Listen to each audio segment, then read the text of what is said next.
खुलुमबाय बेयो बड'लेण्ड टेलिभिजन दिनै 27 नभेम्बर 2022 रबिबार खालि सानसेनि बरादखौ नोंथांमोननि खाथियाव लाबोदों आं सदानन्द दैमारिया।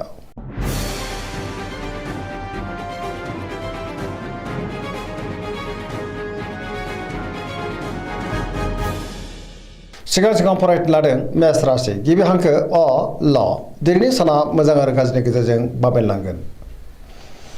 सोरजोंबा लाजि फोनांजानोबो हागौ। सुथुरा गाज्रि नोजोर होगोन।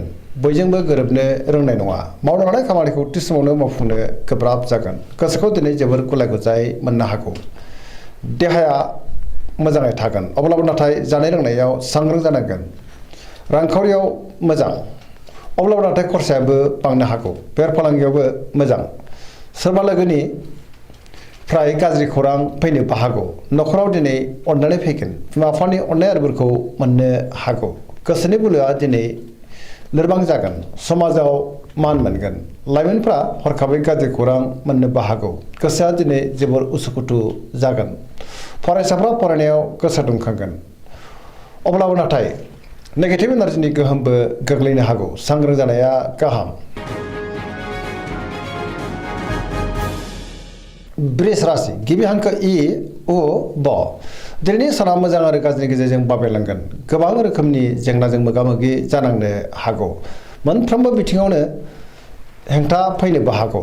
गोबां मोजां खाबुफोरा गोमाफिननोबो हागौ। गोसोआ दिनै जोबोर उसुखुथु जागोन। गोसोनि बोलोआबो लोरबां जानो हागौ। मावनो लानाय खामानिखौ मावफुंनो हागोन। समाजाव मान मोनगोन।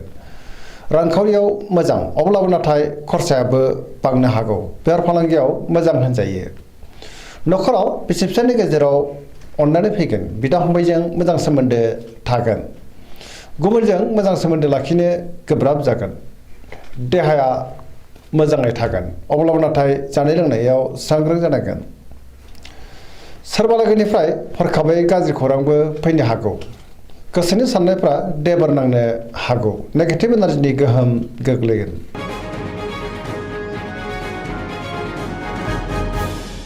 मिथुन राशि गिबि हांखो क स दिनैनि साना जोबोर मोजां। गोसोखौ दिनै जोबोर गोजोननाय मोनगोन। गोसोआव पजिटिभ साननाय फैगोन। पजिटिभ एनार्जिनि गोहोमबो गोग्लैनो हागौ। मोनफ्रोमबो बिथिङावनो जाफुंसारगोन। गियाननि आंखाल जानाय नङा। गुबुनजों मोजां सोमोन्दो लाखिनो रोंगोन। गोसोआ दिनै जोबोर खुसि जागोन। देहाया मोजाङैनो थागोन अब्लाबो नाथाय जानाय लोंनायाव सांग्रां जानाया गाहाम। रांखावरियाव मोजां आयाबो बांनो हागौ। बेफार फालांगियावबो जोबोर मोजां होनजायो। न'खराव दिनै अननानै फैगोन। गोसोनि बोलोआ बांगोन। गावनि गोसोनि साननायखौ गुबुननो फोरमायनोबो हागोन। सोरबा लोगोनिफ्राय थोजासे अनसायनाय मोननो हागौ। बहाबा थाङोब्ला दिनै जोबोर मोजां आरो मोजाङैनो हान्थिनोबो हागोन। लाइमोनफ्रा जोबोर रमान्टिक जागोन आरो गावबा गावनि गोसोनि साननायखौ फोरमायलायनोबो हागोन। कर्कट राशि गिबि हांखो ड ह दिनैनि साना जोबोर मोजां। गोसोखौ दिनै जोबोर गोजोननाय मोनगोन। सोरबा लोगोजों मोजां खौरां मोननोबो हागौ।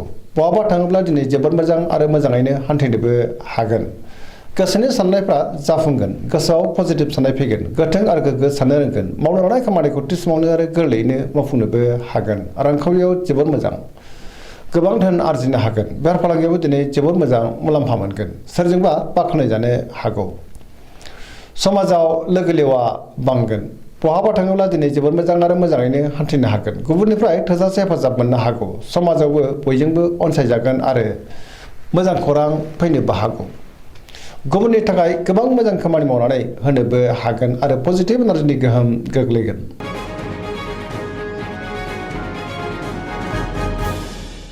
सिंह राशि गिबि हांखो म ट दिनैनि साना जोबोर मोजां। गोसोनि बोलोआ बांगोन। गावनि गोसोनि साननायखौ गुबुननो फोरमायनोबो हागोन। गोसोआव पजिटिभ साननाय फैगोन। मावनो लानाय खामानिखौ थि समावनो आरो गोरलैयैनो मावफुंनो हागोन। सोरबा लोगोनिफ्राय मोजां खौरां फैनोबो हागौ। बहाबा दावबायनो एबा हान्थिनो खाबु मोनगोन। रांखावरियाव जोबोर मोजां। मोननो गोनांखौबो दिनै मोननो हागोन। बेफार फालांगियावबो जोबोर मोजां। गोसोनि साननायखौ गुबुननो फोरमायनो हागोन। न'खराव अननानै फैगोन। समाजाव मान मोनगोन। सोरबा लोगोजों बाख्नायजानो हागौ। देहाया दिनै मोजाङैनो थागोन। बयजोंबो गोरोबनो रोंगोन। गुबुननि थाखाय गोबां मोजां खामानि मावनानै होनो हागोन। गोसोआ जोबोर रमान्टिक जागोन आरो गावबा गावनि गोसोनि साननायखौ लाइमोनफ्रा फोरमायलायनोबो हागोन। कन्या राशि गिबि हांखो प ट दिनैनि साना जोबोर मोजां गुबुननिफ्राय थोजासे अननाय आरो हेफाजाबखौ मोननो हागोन गोसोआव पजिटिभ साननाय फैगोन गोथों आरो गोग्गो साननो रोंगोन गियाननि आंखाल जानाय नङा मोनफ्रोमबो खामानिखौनो दिनै मोजाङैनो मावफुंलांनो हागोन रांखावरियाव मोजां बेफार फालांगियावबो जोबोर मोजां मुलाम्फा मोननो हागोन आयाबो बांनो हागौ गोबां खामानियाव दिनै मुखुबबो थागोन सोरजोंबा बाख्नायजानानै गोसोआ दिनै जोबोर खुसि जागोन पजिटिभ एनार्जिनि गोहोम गोग्लैनोबो हागौ सेंग्रा सिख्लाफ्रा जोबोर रमान्टिक जागोन आरो गोसोनि साननायखौ फोरमायलायनोबो हागोन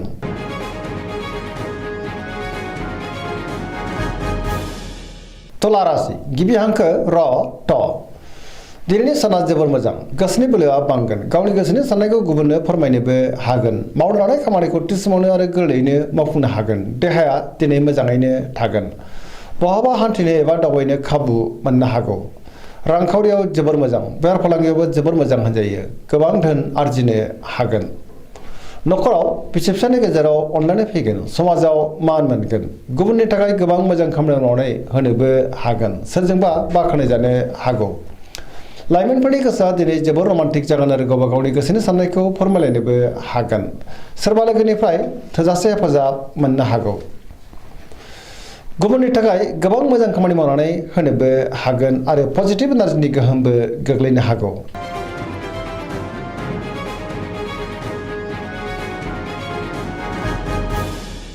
वृश्चिक राशि गिबि हांखो न स दिनैनि साना जोबोर मोजां समाजाव लोगो लेवा बांगोन गोबां मुंदांखा सुबुंजों दिनै लोगो मोनज्लायनोबो हागौ पजिटिभ एनार्जिनि गोहोम गोग्लैगोन बहाबा हान्थिनो एबा दावबायनो खाबुबो मोननो हागौ समाजाव दिनै लोगो लेवा बांगोन सोरबा गोजाम लोगोजों बहाबा लोगो मोनज्लायनानै गोसोखौ दिनै जोबोर गोजोननाय मोनगोन गोसोआव गोग्गो आरो गोथों साननाय फैगोन मावनो लानाय खामानिखौ थि समावनो आरो गोरलैयैनो मावफुंनोबो हागोन गुबुननिफ्राय थोजासे हेफाजाब मोननो हागौ गोसोनि साननायफ्रा मोगथाङाव जाफुंगोन गोसोनि बोलोआबो बांगोन समाजाव दिनै मान मोनगोन नखराव अननानै फैगोन बिदा फंबायनिफ्राय थोजासे हेफाजाबबो मोननो हागौ गुबुननि थाखाय गोबां मोजां खामानि मावनानै होनोबो हागोन बेफार फालांगियाव दिनै जोबोर मोजां होनजायो देहाया दिनै मोजाङैनो थागोन सोरजोंबा बाख्नायजानो हागौ फरायसाफ्रा दिनै फरायनायाव गोसो दुंखांगोन आरो मोजां फिथाइ मोनगोन सेंग्रा सिख्लाफ्रा जोबोर रमान्टिक जागोन आरो गावबा गावनि गोसोनि साननायखौ फोरमायलायनो हागोन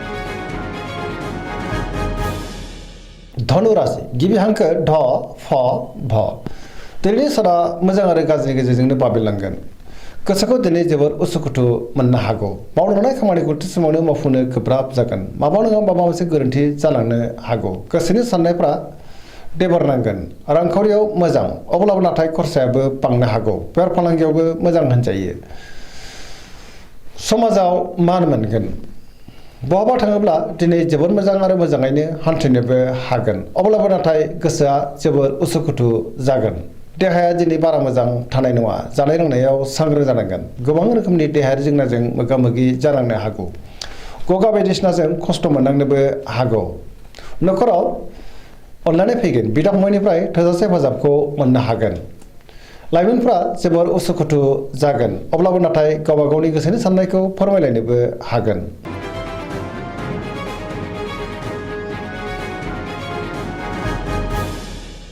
मकर राशि गिबि हांखो ख ज दिनैनि साना जोबोर मोजां गोसोनि साननाया मोगथाङाव जाफुंनो हागौ मावनो लानाय खामानिखौ थि समावनो आरो गोरलैयैनो मावफुंनोबो हागोन रांखावरियाव दिनै जोबोर मोजां अब्लाबो नाथाय खरसायाबो बांनो हागौ बेफार फालांगियाव जोबोर मोजां मुलाम्फा मोननो हागोन गोबां मुंदांखा सुबुंजों दिनै लोगो मोनज्लायनो हागौ गुबुनजों मोजां सोमोन्दो लाखिनो रोंगोन मोनफ्रोमबो खामानिखौनो दिनै मोजाङैनो मावफुंलांनो हागोन सोरबा गोदान लोगोजों बहाबा लोगो मोनज्लायनानै गावबा गावनि गोसोखौ दिनै फोरमायलायनोबो हागोन नखराव अनलायनाय फैगोन बिदा फंबायनिफ्राय थोजासे हेफाजाबबो मोननो हागौ सेंग्रा सिख्लाफ्रा जोबोर रमान्टिक जागोन आरो गोसोआ दिनै जोबोर खुसिबो जागोन फरायसाफ्रा फरायनायाव गोसो दुंखांगोन आरो मोजां फिथाइ मोननो हागोन पजिटिभ एनार्जिनि गोहोमबो गोग्लैनो हागौ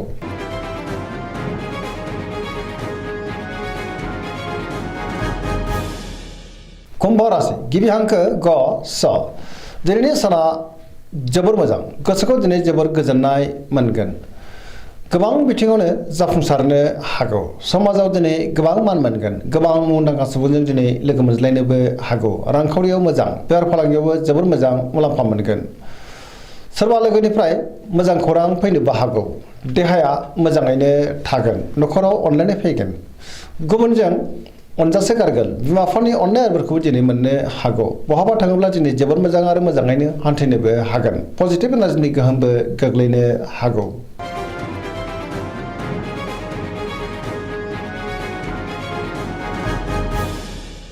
मीन राशि गिबि हांखो ड स।